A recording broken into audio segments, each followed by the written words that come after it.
Puro kasi bintang eh. Duterte, Duterte, Duterte na lang. O yan, tingnan nyo ang sagot ni Sara doon sa AIC. Bakit sa Davao?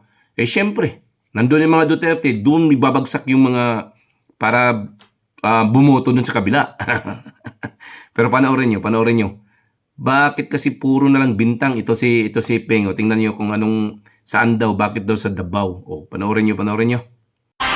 Pinuna ni Senador Ping Lacson ang paglobo ng pondo para sa ayudang assistance to individuals in crisis situations tuwing may eleksyon. Ngayong taon, pinakamalaki raw ang nakuha ng 2 distrito sa Davao. Pero sabi ni Vice President Sara Duterte, nagamit ang naturang pondo para sa congressional candidates ni dating House Speaker Martin Romualdez.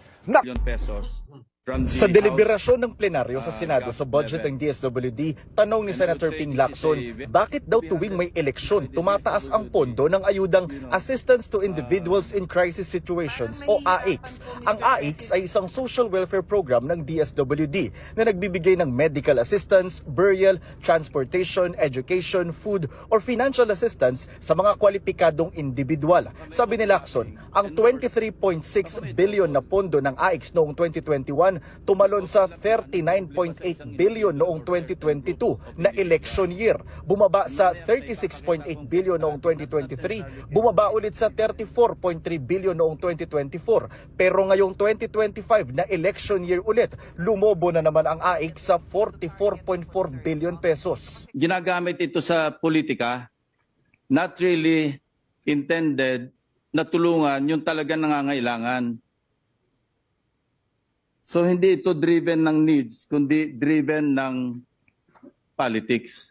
Baka maraming legislators na nagre-request pag election year, di ko alam, no? Baka ganun ang nangyayari. That's exactly my point, Mr. President.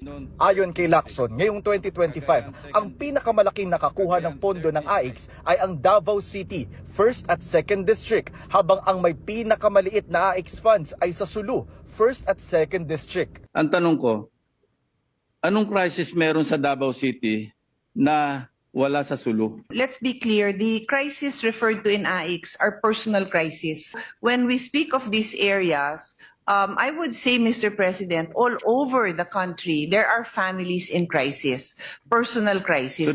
Ang kapatid ni Vice President Sara Duterte na si Representative Paulo Duterte ang nanalo noong eleksyon 2025 sa Davao City 1st District, habang ang pamangkin niyang si Representative Omar Duterte ang nanalo sa 2nd District. Pero sabi ng Vice Presidente, nagamit daw talaga ang AICS para pondohan umano ang mga congressional candidate ni dating House Speaker Martin Romualdez. Dito makikita natin na ginamit ang AICS para sa politika. Ginamit nila ang AICS to fund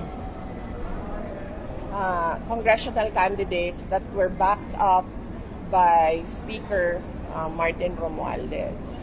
Sinusubukan pa namin kunin ang panig ni Romualdez. Hiling naman ng bise, tignan din kung magkano ang nakuhang pondo ng AICS sa iba pang congressional district na may kongresistang pumirma sa impeachment complaint laban sa kanya. Meron ng congressman na nagsabi, di ba, na yung budget ginamit para bayaran sila, para pumirma sa impeachment. Hindi lang sa flood control projects o hard projects, meron ding binigay galing sa soft projects tulad ng AICS.